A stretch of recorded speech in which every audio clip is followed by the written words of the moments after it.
বন্ধুরা, প্রিয় দর্শকরা, সকলকে নমস্কার। জয় যিশু। আজকাল বর্তমানে ওয়েস্ট বেঙ্গলে দিনটা ভালো যাচ্ছে না। পশ্চিমবঙ্গের দিনটা খুবই খারাপ।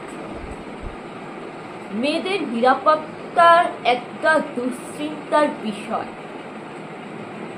School, college, hospital, private tuition, ঘরে বাইরে, রাস্তায়, বাসে, ট্রেনে, টোটোতে কোনো জায়গায় মেয়েদের কোনো নিরাপত্তা নেই, সুরক্ষা নেই।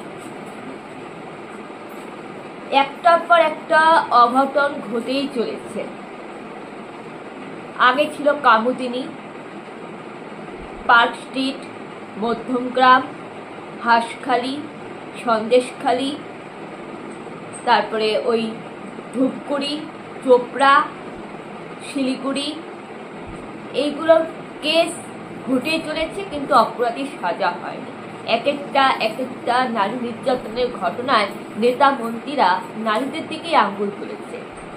কোনো ঘটনাকে বলেছে সাজানো ঘটনা, কোনো ঘটনা ছোট্ট ঘটনা, কোনো ঘটনার বাচ্চারা ভুল করেছে, দুষ্টামি করেছে, অবুঝ, নানারকম ভাবে।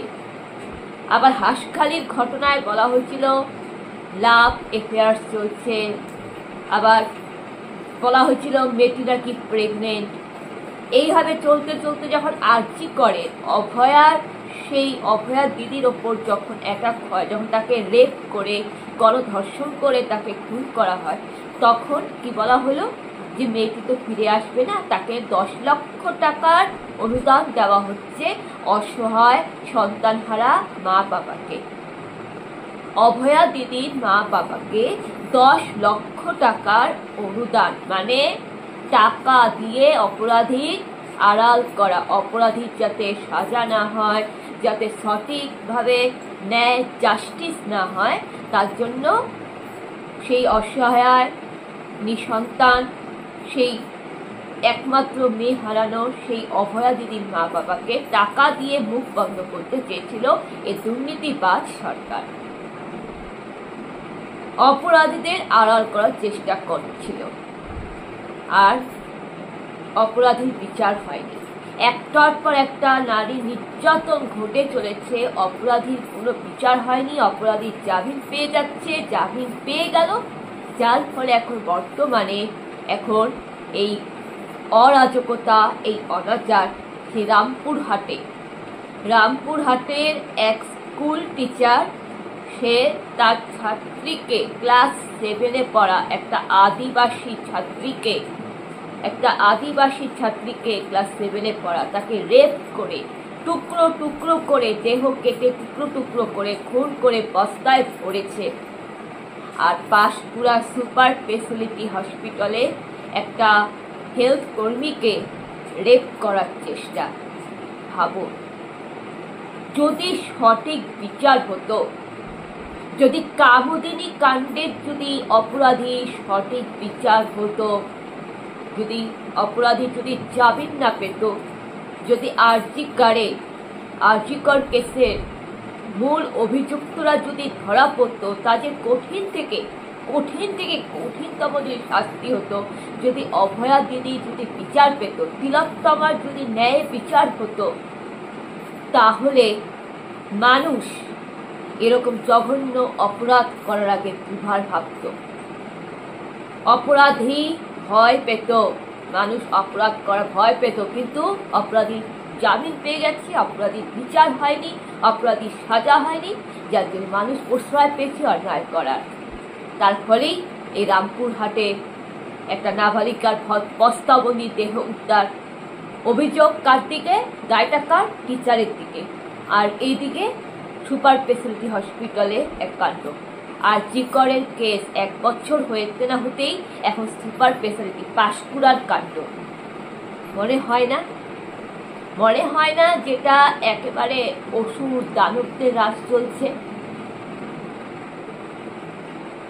খালি মোমবাতি মিছিল করব, উই ডিভাইন জাস্টিস বলবো, আর আদালতে বছর পর বছর কেস ঝুলতে থাকবে, আর খবরের পর খবরের পিডিআর আপলোড, তাতেই হয়ে যাবে, তাতেই ন্যায় বিচার হয়ে যাবে, সব কেল্লাফতে। শুনুন, আদালত বিচার দিক বা না দিক, বাড়ির মেয়েদের আপনারা প্রশিক্ষণ দিন।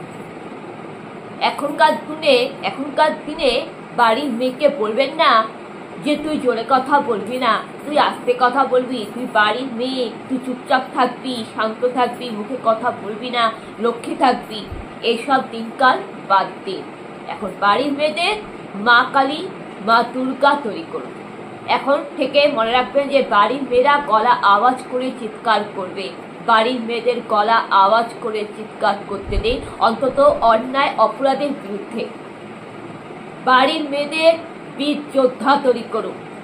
বাড়ির মেয়েদের মা দুর্গা, মা চামুন্ডা, রণচণ্ডী তৈরি করুন। বাড়ির মেয়েদের এই জিনিসটা আপনি ম্যানেজ করবেন, এই জিনিসটা আপনি অ্যাডজাস্ট করবেন যে বাড়ির মেয়েরা এখন চিৎকার করবে, জোরে কথা বলবে, এমনকি দরকার পড়লে হাত পাও চালাবে। মানে karate, martial art, self defence, মানে আত্মরক্ষার প্রশিক্ষণ, এটা বাড়ির মেয়েদের শিখান, যাতে ঘরেও কিন্তু মেয়েরা সেফ নয়, ঘরেও কিন্তু মেয়েরা দাদুর কাছে ধর্ষিতা হয়। অনেক দাদু তার নাতনিকে রেপ করে, অনেক কাকা তার ভাস্তিকে রেপ করে, অনেক মামা তার ভাগ্নিকে রেপ করে, অনেক দাদার কাছেও তার বোনেরা নির্যাতনের শিকার হয়। ঘরে বাইরে কোনো জায়গায় মেয়েরা সেফ নয়। নিজের লোকেরা, পরিবারের লোকেরাই তো মেয়ে বোনেদের সম্মান দিতে জানে না। এই তো কয়েকদিন আগে তো নিউজ পেপারে দেখলাম শ্বশুরমশাই তার ছেলের বৌমাকে রেপ করেছে। বাবু দেওর বৌদিকে রেপ করার চেষ্টা, ভাস্তা ভাইপো কাকিমাকে রেপ করে। তাহলে ভাবুন, আপনি বাইরের লোককে কি বিশ্বাস করবেন? ঘরের লোককে তো বিশ্বাস নেই। ঘরের মধ্যেই তো ঘর শত্রু বিভীষণ রয়েছে। আপনি কি করে বুঝবেন কে আপন কে পর? রক্তের সম্পর্ক কিন্তু মাঝে মধ্যে শত্রুতা করে।